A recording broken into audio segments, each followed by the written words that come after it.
첫 기도회 때부터 해서 총 7가지 주제의 말씀을 나누고 있는데 사실 한 가지 이야기하고 있었어요. 1주차 때는 따뜻하고 행복한 교회가 됐으면 좋겠다라고 하는 이야기를 나눴고요. 그리고 이어서 2주차 때 마태 목사님이 말씀이 복음이 가르쳐지는 교회가 됐으면 좋겠다. 그리고 셋째 주부터 제가 나눈 이야기는 그 말씀이 가르쳐진 말씀 복음이 제대로 작동되는 교회였으면 좋겠다라고 하는 이야기를 나누었고요. 그리고 나서 복음이 가장 정상적으로 작동될 때 나타날 수 있는 예수님의 성품이 사랑과 믿음인데 바로 이 사랑과 믿음으로 세워지는 교회가 됐으면 좋겠고, 그래서 그 사랑과 믿음이 충만한 공동체가 2개가 필요한데요. 첫 번째가 가정이고 두 번째가 교회거든요. 그래서 이 사랑과 믿음이라고 하는 예수님의 성품이 정상적으로 충만하게 작동될 때 나타날 수 있는 현상은 교회 같은 가정 그리고 가정 같은 교회일 수 있겠다 해서 그렇게 저희가 5주차 때 이야기를 나눴어요. 그리고 지난주에 저희가 이제 온 오프라인 교회라고 해서 예수님이 이 땅에 몸을 가지고 오셔서 처음 당신의 제자들 앞에서 당신의 십자가에 죽어 돌아가시기 전에 제자들에게 묻죠. 너희는 나를 누구라 하니? 그랬더니 이제 베드로가 고백을 하잖아요. 주는 그리스도의 살아계신 하나님의 아들입니다라고 하면서 그 신앙 고백 위에 주님께서 교회를 세우시겠다고 하십니다. 그리고 바로 연이어서 무슨 이야기를 하시냐면 당신이 십자가에 죽고 3일 만에 살아날 것, 바로 십자가의 죽음과 부활의 사건을 이야기하시거든요. 즉 교회라고 하는 것은 가시적으로 육체를 가지고 오신 하나님께서 그 십자가의 죽으심과 부활의 사건을 통해서 이 땅 가운데 세우신 게 교회거든요. 그런데 그렇게 죽으시고 부활하신 주님이 이제 승천하시면서 내가 또 다른 하나님, 또 다른 보혜사 성령을 보낸다라고 하므로 하늘에 계실 예수 그리스도와 하나님과 이 세상에서 바로 예수 그리스도와 저희를 연결시킬 수 있는, 교회를 연결시킬 수 있는 일은 바로 성령을 통해 가능하다라고 하는 이야기를 저희가 지난주 이야기를 나누면서, 원래 애시당초 교회는 온라인 교회였다. 그래서 저희가 유튜브를 하든 카카오 채널을 하든 뭘 하든 그런 걸로 고민하지 말고 원래 성령으로부터 제대로 연결되어 있으면 유튜브 예배도 상관없고 현장 예배도 상관없다. 여기까지의 6주차의 이야기들을 잘 정리해서 설명을 드리면 정말 그런 교회가 될 수 있느냐? 결론적으로 말씀드리면 될 수 없죠. 왜냐하면 그런 시도와 그런 노력들이 없었던 게 아니니까. 모든 이 땅의 교회들이, 또 저희 예수비봉교회도 그럴 건데, 오늘 제가 소망하는 건 앞에서 나눈 이 6가지 주제의 교회가 진짜 됐으면 좋겠는데 사람의 힘과 사람의 방식으로는 100% 안 될 겁니다. 유일하게 될 수 있는 방법은 성령을 통해서만이라고 오늘 성경은 이야기하거든요. 갈라디아서 5장인데요. 16절 먼저 한번 읽어볼게요. 같이 한번 읽어보겠습니다. 시작. 내가 이르노니 너희는 성령을 따라 행하라. 그리하면 육체의 욕심을 이루지 아니하리라. 여러분, 여기서 사도 바울은 갈라디아 교회에게 이야기하는 게 뭐냐면, 너희가 성령을 따라 행하면 너희 안에서 어떤 일이 이루어질 거냐면 육체의 욕심이 이루어지지 않는 일이 생길 거다라는 거예요. 여러분, 대부분의 교회가 앞에서 이야기했던 여러 가지 주제들과 이런 교회가 됐으면 좋겠다라고 하는 이야기를 사실 정말 많이 듣고 있는데 왜 안 되냐? 성령이 없어서냐? 그렇지 않잖아요. 교회는 분명 성령께서 주인 되시는 교회니까. 그럼 뭐가 문제냐? 욕심이 문제겠죠. 지금 사도 바울이 말하고 있는 육체의 욕심, 육체의 욕심 때문에 교회가 교회되지 못한다라고 하는 거예요. 즉 성령께서 한 몸 되어가는 교회로 우리를 형성해 가려면 예수비봉교회 공동체가 예수하나 교회라고 하는 어머니 교회로부터 같이 기도의 후원과 재정의 후원과 개척 멤버들의 참여를 통해서 한 개의 새로운 교회로 세워져 갈 때에 우리가 그 안에서 우리가 내세워야 될 것은 내가 이거 한번 해보면 좋겠다라고 하는 나의 어떤 육체의 욕심이 아니라 성령을 따라 행하는 교회로서 우리가 결정해야 돼요. 그래서 성령을 따라 행하면 지금 뭐라고 말씀하냐면, 성령을 따라 행하면 그리하면 육체의 욕심을 이루지 않겠다. 달리 말하면 육체의 소욕을 따르지 않게 될 거다라고 하는 이야기. 즉 교회가 성령으로 한 몸 되어져 가는 교회는 내가 무언가를 하겠다고 해서 이루어지는 게 아니라 오히려 성령을 따라 행하기만 하면 된다. 그걸 좀 기억해 주시면 좋겠습니다. 한번 따라해 주시면 좋겠는데요. 예수비봉교회는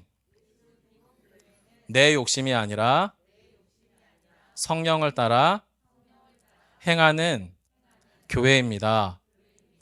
이걸 꼭 좀 같이 저부터도 또 이 자리에 계신 여러 식구들께서도 좀 기억해 주시면 좋겠는데, 자 그럼 성령을 따라 행하는 일이 뭐냐? 그게 여러분 17절과 18절이거든요. 한번 이어서 한 번 더 읽어볼게요. 17절 18절 시작. 육체의 소욕은 성령을 거스르고 성령은 육체를 거스르나니 이 둘이 서로 대적하므로 너희가 원하는 것을 하지 못하게 하려 함이니라. 너희가 만일 성령의 인도하시는 바가 되면 율법 아래 있지 아니하리라. 여러분, 이것을 앞에서 드린 설교의 맥락으로 이해를 하면 교회 교회가 교회되지 못하게 되는 이유는 17절 때문입니다. 육체의 소욕은 성령을 거스르고 성령은 육체를 거스르니 교회 공동체 안에 어떤 이는 성령을 거스리는 육체의 소욕이 난무하고 어떤 이는 육체의 소욕을 거스리는 성령의 소욕이 난무합니다. 그 두 개가 어떻게 해요? 교회 안에 서로 대적하는 거죠. 그렇게 되면 어떤 일이 일어나면 교회는 교회인데 교회가 아니게 되는 일이 현실적으로 나타나게 되는 거죠. 그게 지금 17절이 하는 이야기예요. 즉 여러분 성령을 따라 행한다는 것은 한마디로 이야기하면 내가 목사인 저부터 여러분과 우리 모두가 내가 과연 육체의 소욕을 따라 행하는가 아니면 육체의 소욕을 거스를 수 있는 성령을 따라 행하는 삶을 사는가 이것에 대한 질문과 이것에 대한 대답이 있을 때에만 성령으로 한몸 되어져 가는 교회가 가능하다라고 하는 거죠. 즉 육체를 거스름으로 말미암아 성령을 따라 행할 수 있다라는 거예요.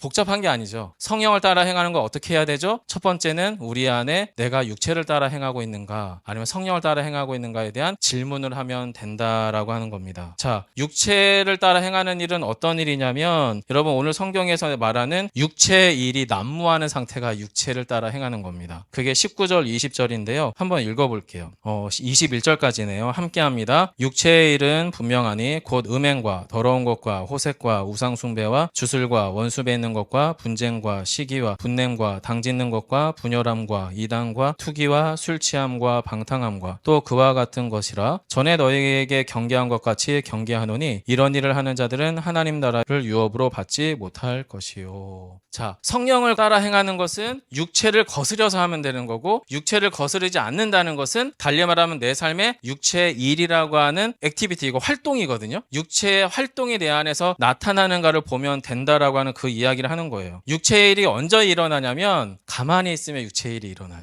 더 정확하게 말하면 우리의 욕심이 불타오르는 대로 행하면 그 모든 게 육체의 일입니다. 앞에서는 하나님의 이름을 들먹이면서도 내 안에서 욕망이 꿈틀거리면 죄송하지만 그 일은 육체의 일입니다. 그럴싸한 설교를 하든 그 안에 내 욕망이 꿈틀거리면 죄송하지만 그 일은 육체의 일이 될 수밖에 없습니다. 즉 육체의 일이라고 하는 것은 우리 안에 지독한 내 중심 그리고 내 사랑으로 자발적으로 의도적으로 성령을 거스를 때 일어나는 일들이 육체의 일들입니다. 그리고 이런 육체의 일들이 교회 밖에 있는 비신자들 안에서 일어나는 일은 아무 일이 없어요. 왜냐하면 원래 그런 육체의 소욕대로 행하는 삶의 자리에 놓여있는 상태라고 볼 수 있으니까. 하지만 신자에겐 이게 심각한 문제를 일으켜요. 신자가 이 육체의 일에 계속 노출되기 시작을 하면 원래 그렇게 해도 되는 줄로 스스로 예전 관성으로 돌아갑니다. 이걸 사도 바울은 옛사람이라고 했잖아요. 옛사람으로 돌아가면서 어떤 일이 일어나냐면 율법이 작동하는데 이 율법이 죄를 깨닫게 하는 게 아니라 우리 안에 죄책감이나 정죄감을 일으킵니다. 그리고 또는 지독한 정죄감과 죄책감이 너무 힘든 나머지 죄에 대한 회피나 부정을 일으키게 됩니다. 이게 이제 신자들 안에 일어나는 육체의 일이라는 거죠. 그래서 다시 율법의 메인 자인 양 가는 거죠. 저희는 율법에 매여 있지 않습니다. 여러분 믿으셔야 됩니다. 예수 그리스도의 십자가의 사건은 저희를 자유케 하셨어요. 그런데 육체의 일이 신자들 삶에 반복적으로 나타나기 시작하면 마치 내가 구원받지 못한 자처럼 육체의 일의 메인 자처럼 살아갈 수밖에 없는 자리에 오르게 된다라고 하는 거죠. 그래서 사도 바울은 우리에게 믿음이 선물이라고 말하고 이 선물은 성령의 역사라고 말하는데 이 사도 바울은 이 믿음을 자연스럽게 사랑으로 연결해서요. 사랑으로서 역사하는 믿음이 우리 삶에서 드러나느냐를 따라서 우리가 교회로서 성령을 따라 행하는지를 판가름하게 됩니다. 그래서 사도 바울이 갈라디아서를 쭉 읽어나가다 보시면 6절 한번 보시겠어요? 6절에 우리가 성령으로 믿음을 따라 의의 소망을 기다리노니 그리스도 예수 안에서 할례나 무할례나 효력이 없으되 사랑으로서 역사하는 믿음뿐이니라 라고 이야기하면서 그 안에서 쭉 아래로 내려가면 뭐라고 얘기하냐면 너희가 피차 서로 사랑으로서 종로로 타라 라고 하는 이야기를 하게 돼요. 즉 사도 바울은 믿음에 대한 이야기를 하는데 사랑 이야기를 하고 있고요. 사랑 이야기는 이미 저희가 담임 목사님을 통해 3주차에 거쳐서 정말 깊이 있는 말씀을 사실 들은 거거든요. 여러분 이 말씀을 좀 곱씹어서 잘 들으시면 좋을 것 같아요. 사랑에 대한 너무나 귀한 설명들을 해주셨고 설교를 해주셨기 때문에 이 사랑으로서 역사하는 믿음이 우리 교회 공동체 안에 일어날 때 성령으로 한몸 되어지는 교회가 된다라고 하는 거예요. 그럼 이 사랑으로서 역사하는 믿음은 우리 안에서 어떻게 진짜가 되냐? 사랑으로서 역사하는 믿음. 아, 내가 사랑해야겠다. 내가 사랑으로서 역사하는 믿음을 사용해야겠다 해서 되느냐? 안 됩니다. 그렇게 생각하는 순간 될 수가 없습니다. 그냥 우리는요, 원래 믿음을 우리에게 가져다 주신 성령을 따라 행하면 됩니다. 성령을 따라 우리의 육체의 소욕을 거스르면서 가면 자연스럽게 성령을 따라 행하다 보면 그 가운데서 열매를 맺게 되는데 그게 성령의 열매라는 거예요. 자, 성도 여러분, 여기서 저희가 질문을 통해서 설교를 마무리해 갈 건데, 왜 성경은 갈라디아서는 사도 바울은 육체는 일이라고 말하고 성령은 열매라고 말할까요? 이걸 생각해 봐 주셔야 됩니다. 육체는 일이라고 말하고 있고요. 육체의 일, 성령은 성령의 열매라고 이야기하고 있어요. 왜 그러냐면 육체의 일은 우리의 의지가 들어갑니다.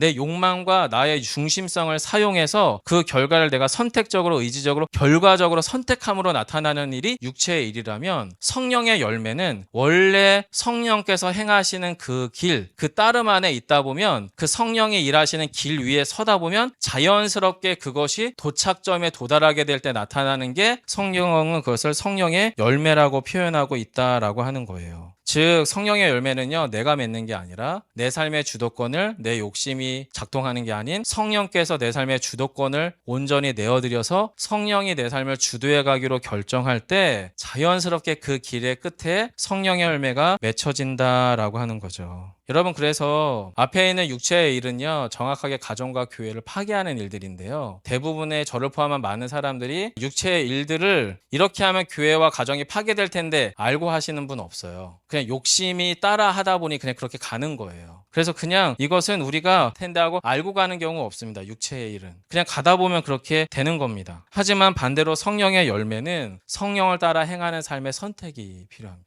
그래서 그 길을 가다 보면 열매가 그렇게 맺혀지는 거죠. 자, 그래서 마지막으로 요길 한 구절 읽고 말씀을 마무리해 보려고 하는데요. 22절부터 26절을 한번 같이 읽어볼까요? 함께 22절부터 읽겠습니다. 시작. 오직 성령의 열매는 사랑과 희락과 화평과 오래 참음과 자비와 양성과 충성과 온유와 절제니 이 같은 것을 금지할 법이 없느니라. 그리스도 예수의 사람들은 육체와 함께 그 정욕과 탐심을 십자가에 못 박았느니라. 만일 우리가 성령으로 살면 또한 성령으로 행할지니 헛된 영광을 구하여 서로 노엽게 하거나 서로를 투기하지 말지니라. 아멘. 여러분, 여기서 24절 보시면 그리스도 예수의 사람들 복수잖아요. 이걸 달리 말하면 교회입니다. 그리스도 예수의 사람들은 바로 교회인데, 이 교회의 사람들의 특징이 뭐냐면 어떤 이는 교회 공동체 안에서 사랑을, 어떤 이는 희락을, 화평을, 오래 참음을, 자비를, 양성을, 충성을 나타내는 건데, 이게 합쳐지면 단수, 사랑의 열매가 됩니다.